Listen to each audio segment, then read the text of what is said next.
O final do outono de 1917. Com a vitória da Revolução Bolchevique, os séculos de tradições russas desmoronaram. Uma avalanche de problemas caiu sobre o primeiro governo soviético, liderado por Vladimir Lenin. O império estava desmoronando após a Revolução de Outubro. A Finlândia proclamou independência, seguida pela Lituânia, depois Ucrânia, e a Ásia Central estava inquieta. Nos Urais, no Cáucaso, na Sibéria.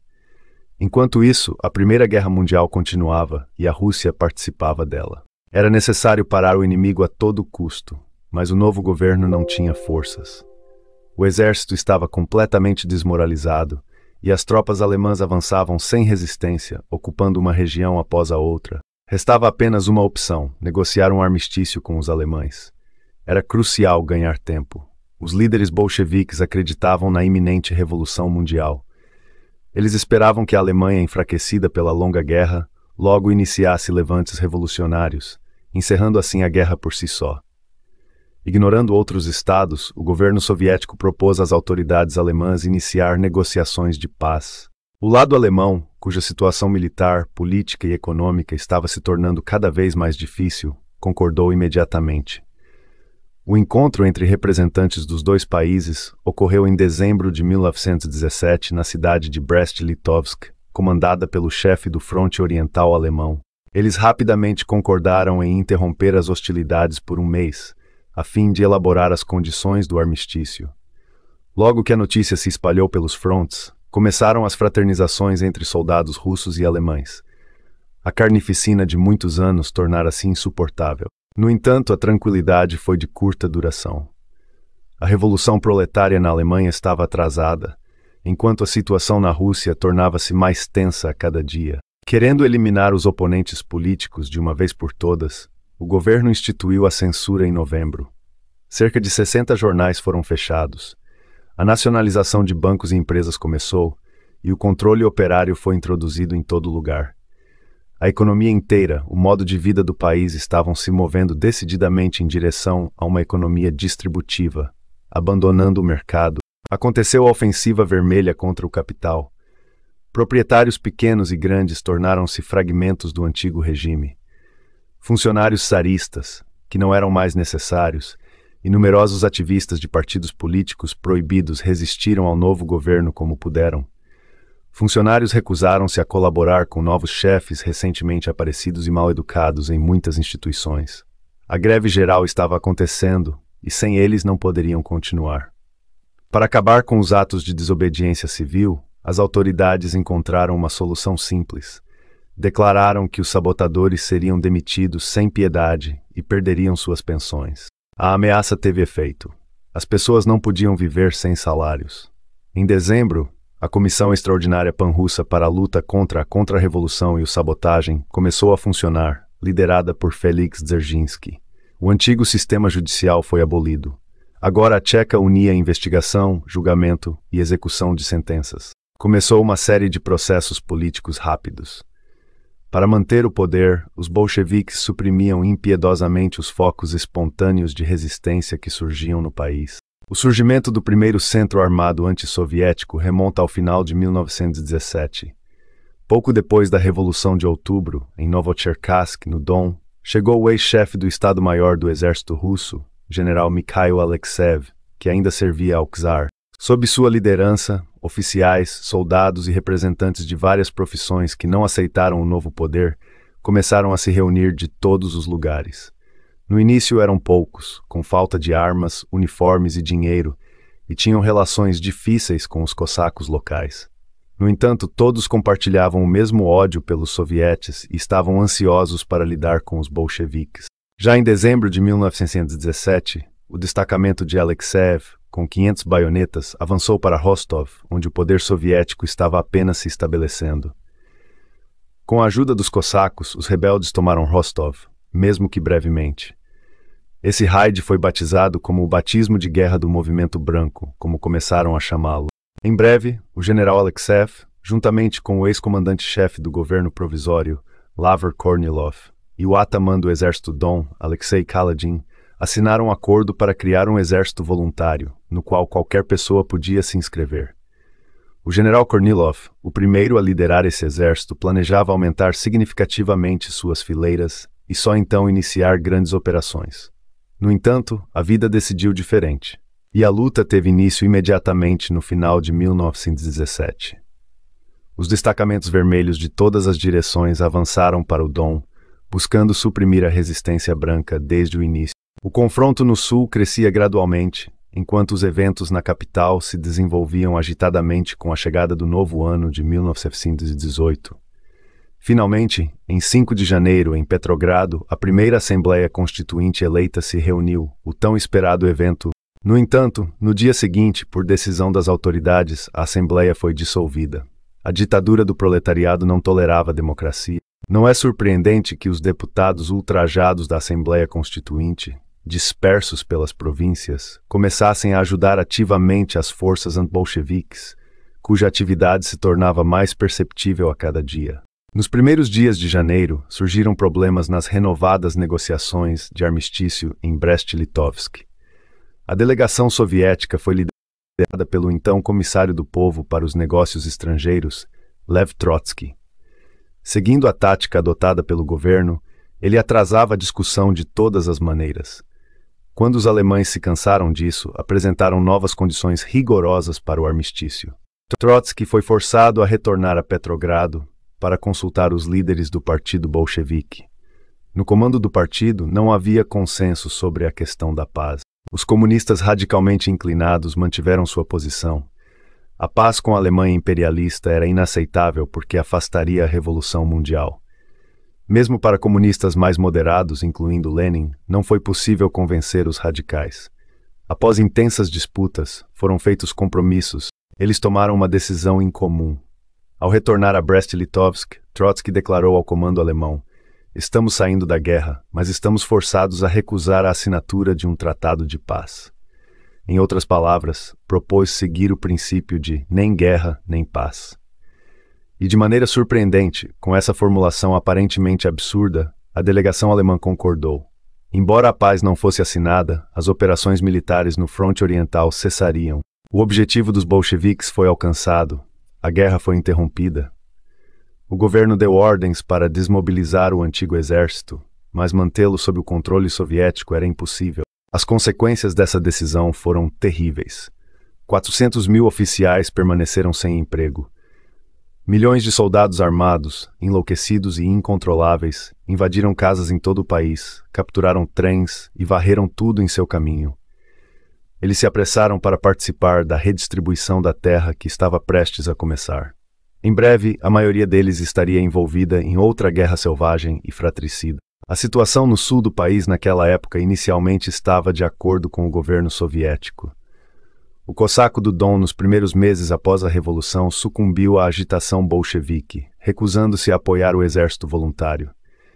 Incapaz de persuadir seus conterrâneos a ajudar os oficiais rebelados, o ataman Kolchak, moral e fisicamente abalado, atirou em seu próprio coração. Nessas condições, o comandante do exército voluntário, o general Kornilov, decidiu se retirar do Don, evitando confrontos sérios, preservando suas tropas.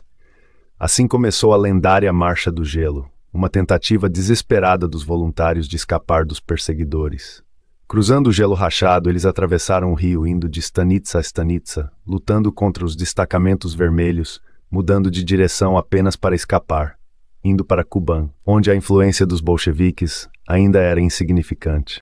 A campanha de Kornilov foi o início de uma tragédia, com uma cena mais terrível e mortal do que a outra, desdobrando-se diante dos olhos. No entanto, a artimanha de nem guerra nem paz mostrou-se infrutífera. Muito em breve, Berlim mudou de ideia sobre o armistício e retomou a ofensiva no fronte oriental. Logo, as tropas alemãs se aproximaram de Pskov e ficaram sob ameaça de Revel na Bielorrússia. Consciente de que a situação militar estava se tornando crítica, o Soviete dos Comissários do Povo decidiu declarar que a pátria socialista estava em perigo. Era urgente agir contra o inimigo. Os guardas vermelhos se levantaram para lutar, recrutados às pressas, não treinados e incapazes de fazer muito. Era necessário criar urgentemente um verdadeiro exército. A partir de 23 de fevereiro de 1918, começou o recrutamento em massa para as forças em formação do Exército Vermelho. A partir dessa data, os anos de nascimento das Forças Armadas Soviéticas são contados e a serviço militar obrigatório começou a ser implementado. É preciso dizer que muitos oficiais e generais czaristas concordaram em servir no exército em formação por motivos patrióticos, cumprindo seu dever de lutar contra os invasores. Muitos deles lideraram com sucesso operações militares ao lado dos vermelhos nos anos seguintes, proporcionando aos soldados do Exército Vermelho os fundamentos do conhecimento militar. Em grande parte, graças à experiência deles, foi possível formar um exército eficiente a partir de recrutas pouco educados e heterogêneos, capazes de resistir nas batalhas contra os experientes exércitos brancos. No entanto, isso só aconteceria até Miasnovets-8. A situação central da União Soviética tornou-se cada vez mais complicada. As forças alemãs avançavam para o centro do país. E então, os alemães ocuparam Kiev, apoiando a criação de um Estado ucraniano liderado pelo Hetman Skoropadsky. Eles impuseram condições mais rígidas aos bolcheviques, ameaçando a independência do país. Não havia tempo para esperar pela Revolução Mundial, conforme Lenin esperava. Em uma reunião do Comitê Central do Partido, Lenin declarou categoricamente que não havia saída e era preciso concordar com os alemães. Se as demandas do ultimato não fossem aceitas imediatamente, ele prometeu renunciar. Mesmo os comunistas mais radicais não ousaram ir contra isso. O resultado foi a assinatura do humilhante Tratado de Brest em 3 de março de 1918 com a Alemanha. A Rússia perdeu os estados bálticos, a Finlândia e teve que reconhecer a independência da Ucrânia. As perdas territoriais eram consideradas menores em comparação com o que aconteceu no país após a assinatura da paz. Os opositores ao governo soviético rotularam os líderes bolcheviques como traidores, agentes alemães, e apelaram aos patriotas para uma luta decisiva pela salvação da Rússia. Em resposta, o governo restaurou a pena de morte, permitindo que a Checa executasse agentes inimigos, agitadores contra-revolucionários, sabotadores e outros parasitas. No início da primavera de 1918, o exército voluntário finalmente rompeu com sucesso para Kuban. A capital de Kuban, Ekaterinodar, foi ocupada pelos vermelhos com o apoio dos cossacos de Kuban. No entanto, o cerco de 4 dias não trouxe nada. Faltavam forças para concluir e um projétil acidental atingiu o prédio do quartel-general, resultando na morte do comandante-chefe, o general Kornilov. Seu vice, o experiente general Anton Denikin, assumiu o comando. Ele levantou o cerco a Ekaterinodar e liderou as forças significativamente enfraquecidas de volta ao Don, onde começou a revolta anti-bolchevique. Os cossacos do Don, desiludidos com os sovietes, decidiram se separar de Moscou. Eles escolheram o general Peter Krasnov como o atamã do grande exército do Don. Ele, defensor feroz da soberania do Don, recebendo armas diretamente da Alemanha, decidiu agir contra os vermelhos por conta própria, sem esperar pelo exército de Denikin. A situação militar no sul se complicou claramente. E não apenas lá. Na primavera de 1918, mais notícias para os bolcheviques começaram a chegar de todos os lados. Os alemães, continuando seu avanço, ocuparam a Crimeia e a Romênia. Em Murmansk e Arkhangelsk, onde se acumulou muito equipamento militar da era czarista, apareceram tropas anglo-americanas, italianas e francesas. Eles chegaram aqui supostamente para resistir às unidades alemãs que se moviam da Finlândia. Na verdade, eles ajudaram ativamente a formar destacamentos armados. No norte, uma frente anti-bolchevique começou a se formar. E na outra extremidade do país, em Vladivostok, os japoneses desembarcaram. Eles estavam mais do que dispostos a aproveitar a oportunidade de se apossar de um pedaço suculento do território russo neste momento instável. Atrás deles, americanos começaram a se mover, prontos para, em seus próprios interesses, interferir na expansão japonesa no Extremo Oriente. Eles estavam prontos para resistir a essa invasão nas fronteiras da República Soviética. Enquanto isso, no centro do país, a vida continuava a se desdobrar hora a hora. Depois do Tratado de Brest, o governo soviético esperava uma trégua e a oportunidade de lidar calmamente com a reconstrução econômica. Mas a realidade rapidamente dissipou as ilusões leninistas sobre a construção pacífica de um Estado operário. O nível de vida dos trabalhadores estava caindo rapidamente. A principal ameaça para o novo regime tornava-se a iminente crise alimentar nas cidades, e para o exército era necessário resolver urgentemente. O pão nas aldeias existia, mas nas condições de uma inflação galopante, os camponeses não queriam compartilhá-lo com os proletários. O grão só podia ser tomado à força, e foi isso que os destacamentos criados pelo governo rapidamente começaram a fazer.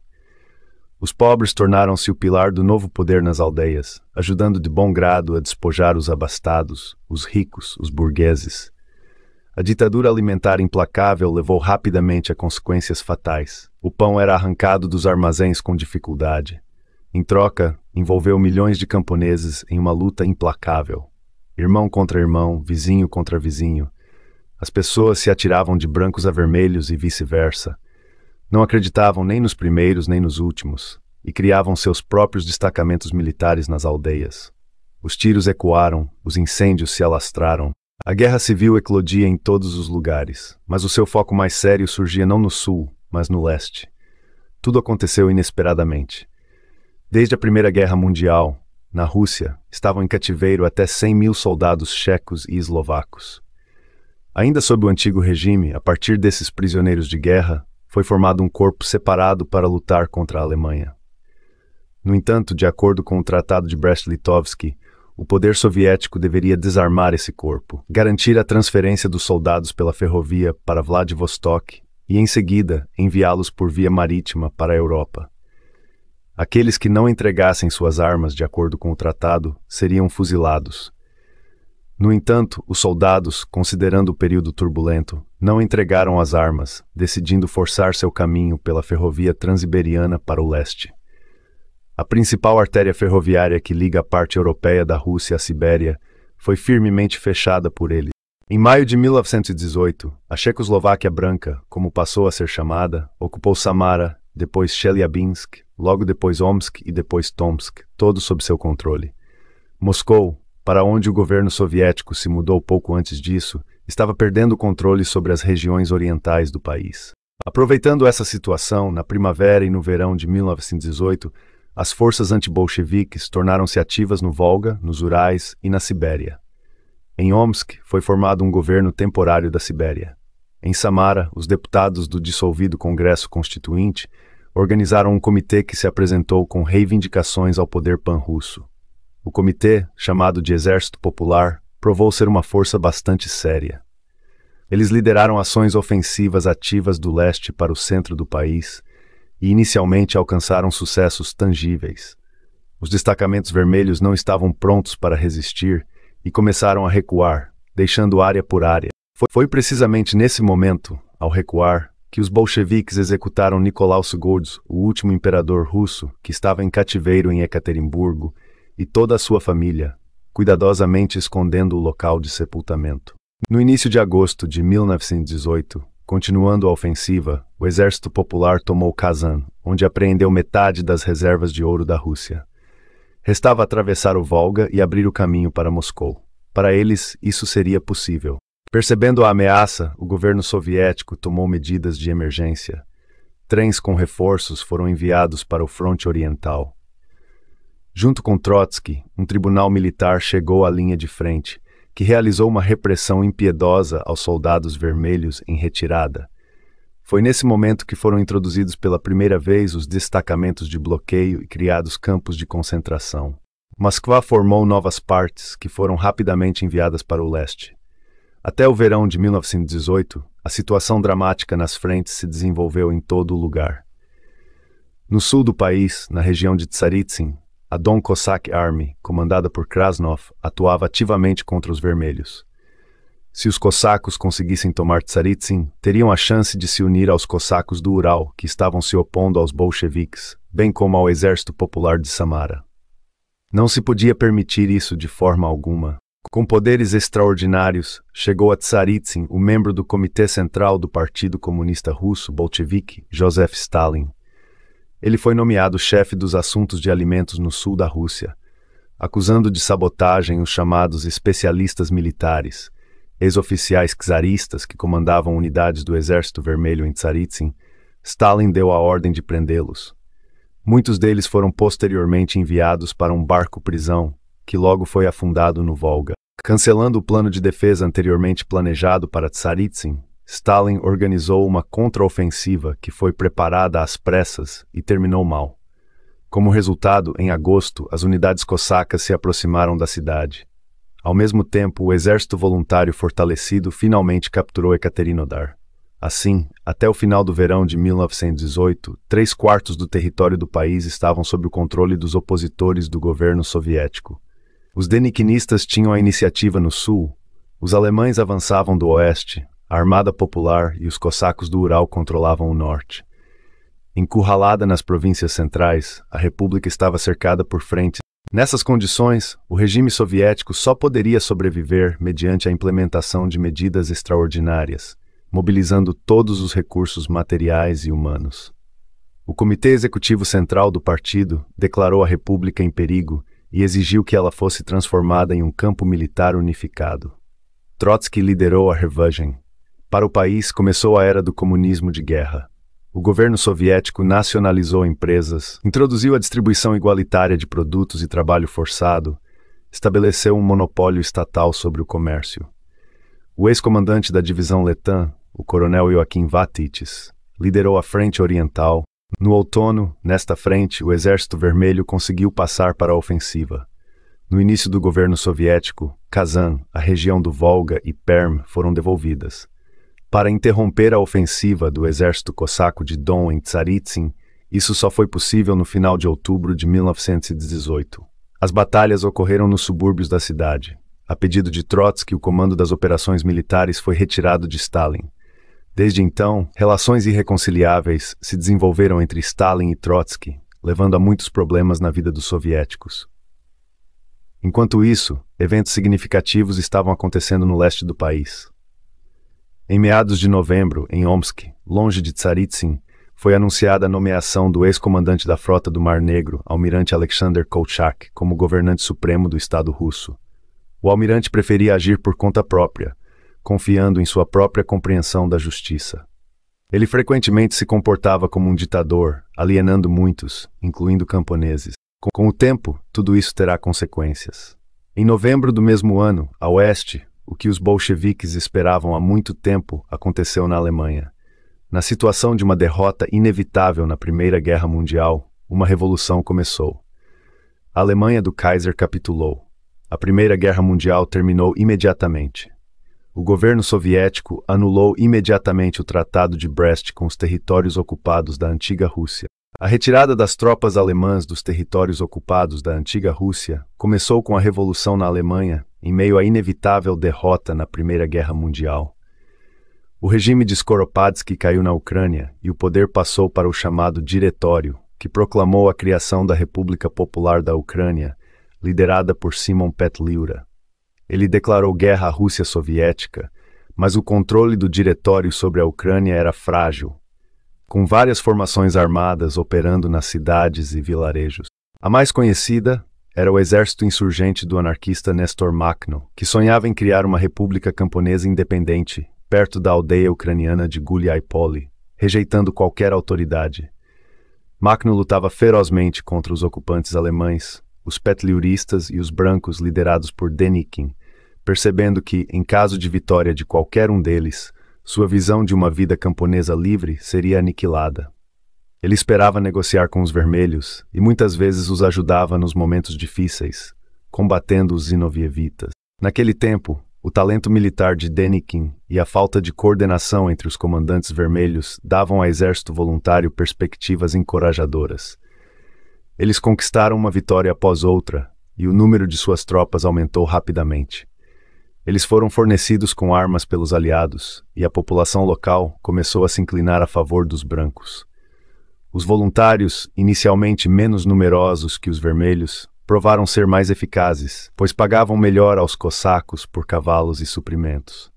Gradualmente, a resistência aos bolcheviques cresceu em toda a região do Kuban. Entre os comandantes notáveis da Exército Voluntário estavam Vladimir Maimaevsky, Andrei Shkuro e Piotr Wrangel. O Exército Vermelho superou os brancos em números e armamentos. A população local começou a se inclinar a favor dos brancos. A luta pelo controle estava em andamento e o exército de Denikin começou a avançar em direção a Moscou. As notícias do fronte oriental eram sômbrias para Moscou. Até a primavera de 1919, Kolchak decidiu que era hora de iniciar uma campanha contra os bolcheviques. A situação era complicada para os brancos, com divisões internas e desafios, mas eles estavam se preparando para a ofensiva. No final de 1919, após a saída de Krasnov, Denikin foi proclamado comandante supremo de todas as forças brancas no sul da Rússia. Ele percebeu que não podia contar com a ajuda dos cossacos e decidiu não apressar-se, suspendendo temporariamente as operações ofensivas. Ele estava certo. Assim que o governo soviético retornou ao Don, o terror começou. Confiscos de gado, requisição de alimentos e uma luta impiedosa contra os líderes cossacos. A população cossaca, não recebendo salários e enfrentando a hostilidade dos vermelhos, começou a desertar. Foi nesse momento que o exército voluntário começou a ofensiva e avançou em direção a Moscou. Entretanto, no leste, as vitórias de Kolchak foram interrompidas por divisões internas e desafios logísticos. O Exército Vermelho resistiu e conseguiu retomar algumas áreas. A situação permanecia tensa, com ambos os lados mobilizando todos os recursos disponíveis. O governo soviético implementou medidas drásticas, como a nacionalização de empresas, distribuição equitativa de produtos e trabalho compulsório.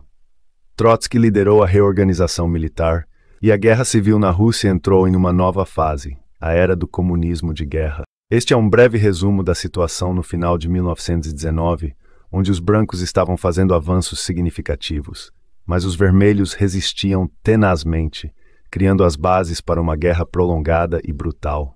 Em março de 1919, o exército de Kolchak lançou um ataque em direção a Ufa e Samara, com o objetivo de alcançar o Volga e se unir a Denikin ao sul, enquanto avançava para o norte contra as forças brancas vindas de Arkhangelsk. Posteriormente, Kolchak lembrou do avanço que iniciei nas condições mais difíceis, sendo um golpe na República Soviética que permitiu a Denikin começar a derrotar os bolcheviques ao sul. Todo o possível foi enviado para o meu fronte. Realmente, a situação no fronte oriental, naquele momento, levou o comando militar a reconhecê-lo como a frente principal da República. O sucesso dos adeptos de Kolchak foi breve. Em 2 meses, os exércitos vermelhos, com uma superioridade numérica significativa, empurraram o inimigo 300-400 quilômetros para trás das posições ocupadas.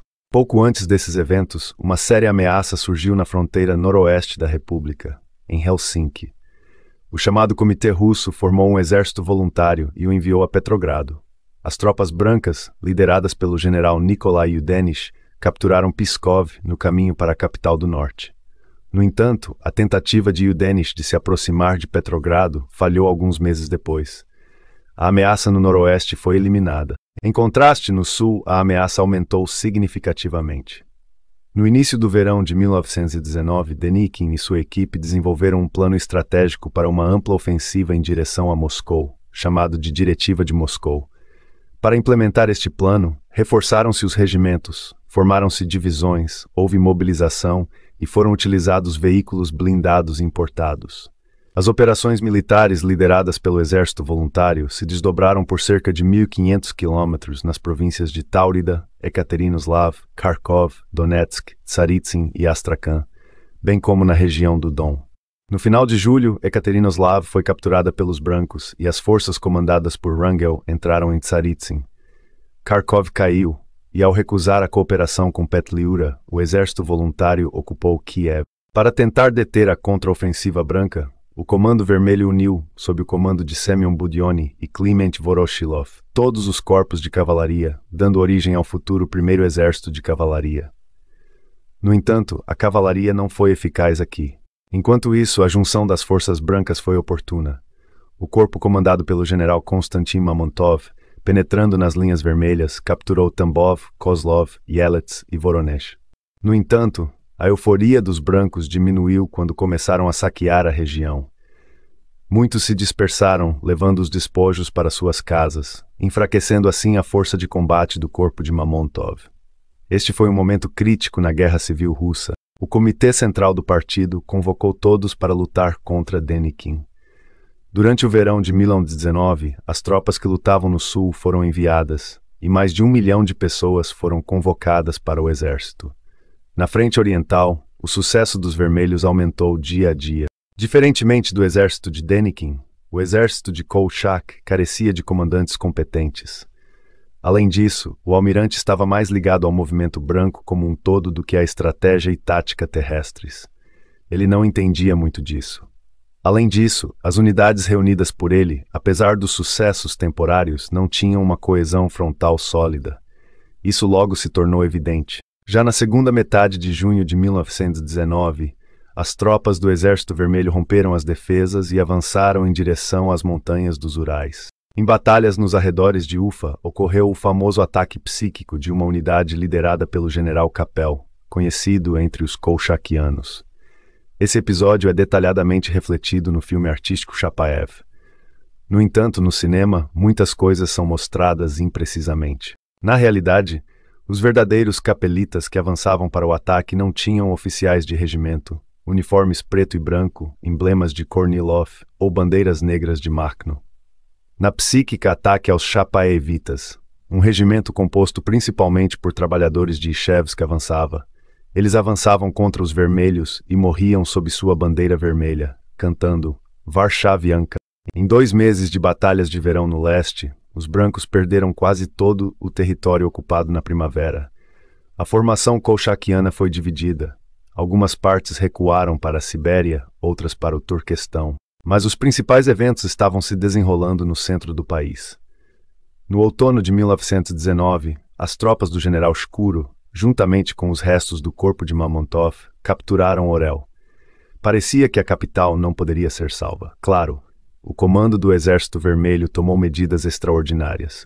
Uma mobilização urgente estava em andamento, com outros frontes transferindo tecnologia militar e as melhores unidades ao sul de Bryansk, acumulando secretamente forças de ataque. As tropas vermelhas estavam comprimidas como uma mola, bem abastecidas. No entanto, o exército voluntário estava no limite de suas forças e possibilidades, e havia razões para isso.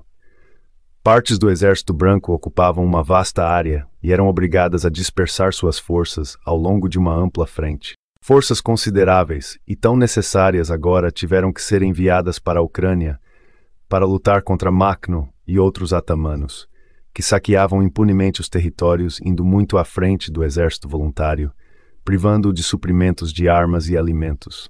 Nas províncias centrais, os camponeses em sua maioria não apoiavam os brancos, temendo o retorno das antigas ordens e punições pelas propriedades dos barões. Como resultado, o ímpeto ofensivo do exército exauriu-se, e os voluntários não resistiram ao contra-ataque das tropas vermelhas. Após batalhas cruéis, os denikinistas se retiraram de Orel, entregaram Voronezh e não conseguiram se reorganizar rapidamente, precipitando-se para o sul, para as terras de onde começaram sua desesperada campanha para Moscou há 1 ano. A derrota do exército de Denikin marcou uma virada fundamental na Guerra Civil. No leste, no outono de 1919, começou o êxodo do Exército Branco. Após uma tentativa mal-sucedida de contra-ataque, as unidades desgastadas e desunidas do exército de Kolchak começaram a recuar. Primeiro lentamente, agarrando-se a qualquer posição, depois, quase sem oferecer resistência, avançaram para o leste. O uniforme da infantaria inglesa, tabaco francês, governo japonês. Os soldados vermelhos zombavam do almirante. A situação de seu exército, dele mesmo, tornava-se desesperadora. No meio de novembro, seguindo um comboio que transportava o restante do ouro da Rússia, Kolchak partiu de Omsk para Irkutsk, esperando organizar a defesa lá. Mas o poder escapava dele. Através da Sibéria, tumultos eclodiam, a guerrilha se espalhava, lembravam quando os guerrilheiros desciam das montanhas em busca de saque. Os cidadãos rezavam e, com a chegada das tropas vermelhas, preferiam a punição que a minoria receberia a morte geral no meio da violência partidária. Em dezembro ocorreu uma revolta em Irkutsk, organizada pelo centro político local, liderado pelos socialistas revolucionários que odiavam Kolchak. Em breve, eles e os checos, que ainda dominavam a Transiberiana, prenderam o almirante, seus próximos, entregando-os ao Comitê Revolucionário Temporário local. Após interrogatórios dolorosos, em 7 de fevereiro, às margens do rio Angara, Kolchak foi fuzilado. Os restos do seu exército se infiltraram pelas camadas da Transbaicália e seguiram para o extremo oriente. Na direção sul, os brancos perdiam suas posições de maneira incontrolável. No início de janeiro de 1920, o Exército Vermelho ocupou o Donbass e Tsaritsyn. Em seguida, foi a vez de Novocherkassk. Em maio, o Exército Vermelho já estava na fronteira do Cáucaso, perto de Sochi. Parecia que faltava muito pouco para pôr fim ao movimento branco. No entanto, uma ameaça repentina veio das fronteiras ocidentais. O chefe do Estado polonês, Józef Pilsudski, há muito sonhava em criar uma federação que incluísse, além da Polônia, as terras lituanas, bielorrussas e ucranianas ocidentais. Agora, contando com o caos na Rússia, Pilsudski, no final de abril de 1920, enviou suas tropas para a Ucrânia. Quase sem encontrar resistência, os poloneses ocuparam Kiev 2 semanas depois e ficaram lá, reforçando os serviços de retaguarda. Enquanto isso, o governo soviético habilmente utilizava a experiência acumulada na rápida realocação de grandes unidades do exército. Enviando tropas da região do Cáucaso Norte para a Ucrânia, a primeira armada de cavalaria foi simultaneamente reforçada por unidades dos frontes ocidental, comandadas por Mikhail Tukhachevsky, e sudoeste, lideradas por Alexander Yegorov. Apenas um mês após a perda de Kiev, a primeira armada de cavalaria conseguiu romper a defesa das tropas polonesas e começou a destruir suas linhas de retaguarda. Até julho, o Exército Vermelho recuperou Kiev. Tukhachevsky anunciou em uma ordem para as tropas: com as baionetas, traremos felicidade e paz à humanidade trabalhadora. Avante para o oeste, para Varsóvia, para Berlim. A liderança bolchevique acreditava seriamente que a entrada do Exército Vermelho na Europa levaria a revoluções proletárias em outros países. No entanto, Pilsudski conseguiu reunir forças e repelir o agrupamento ocidental dos vermelhos. Apesar da resistência desesperada dos soldados do Exército Vermelho, os poloneses entraram em Minsk em outubro. O sonho dos bolcheviques de uma campanha na Europa desmoronou. Era preciso aceitar a realidade. A Polônia não estava em condições de conduzir uma guerra prolongada, enquanto Moscou ainda tinha que lutar em outras frentes. No final, a paz foi firmada, mas a Bielorrússia Ocidental e a Ucrânia Ocidental permaneceram parte da Polônia. Eventos importantes estavam ocorrendo em outras regiões do antigo Império Russo. Após a capitulação dos remanescentes do Exército Voluntário em Sochi, Moscou moveu unidades do Exército Vermelho para o Azerbaijão. No final de abril de 1920, Baku tornou-se soviética. Em dezembro do mesmo ano, o poder soviético foi estabelecido na Armênia. O governo menchevique da Geórgia resistiu por mais tempo. Somente em fevereiro de 1921, o Exército Vermelho entrou em Tbilisi e os bolcheviques assumiram o poder lá. A situação na Ásia Central durante toda a Guerra Civil permaneceu indefinida. Em algumas cidades, o poder soviético ainda estava de alguma forma operacional. Nas áreas rurais, os Basmaki predominavam e somente em Bukhara as tropas do fronte turquestão depuseram o governo. Em abril de 1921, foi proclamada a criação da República Soviética Autônoma do Turquestão como parte da Rússia. Mas somente na década de 1930, a autoridade soviética conseguiu suprimir completamente os Basmaki. Depois da reconciliação com a Polônia, os principais eventos da guerra se desenrolaram no sul. Lá ocorreu uma mudança de liderança no movimento branco. Após anos de lutas contínuas, o comandante-em-chefe do Exército Branco, Denikin, estava extremamente cansado. As derrotas dos últimos meses o oprimiam, causando murmúrios entre alguns comandantes. Denikin decidiu renunciar. Ele deixou a Rússia e emigrou para o exterior. O comando do movimento branco no sul da Rússia foi assumido pelo general Wrangel. Ele tentou organizar uma contraofensiva, mas teve que recuar e retirar as tropas para a Crimeia, transformando a península em um território intransponível, como ele dizia. Realmente parecia impossível penetrar na Crimeia. O istmo de Perekop, por onde passava todas as estradas, estava seguramente fechado para proteção. Foi utilizado um poderoso antigo muro turco com 11 quilômetros de extensão e 10 metros de altura, que foi rapidamente restaurado e bem fortificado. O comando do Exército Vermelho foi liderado por Mikhail Frunze, um dos mais experientes comandantes soviéticos.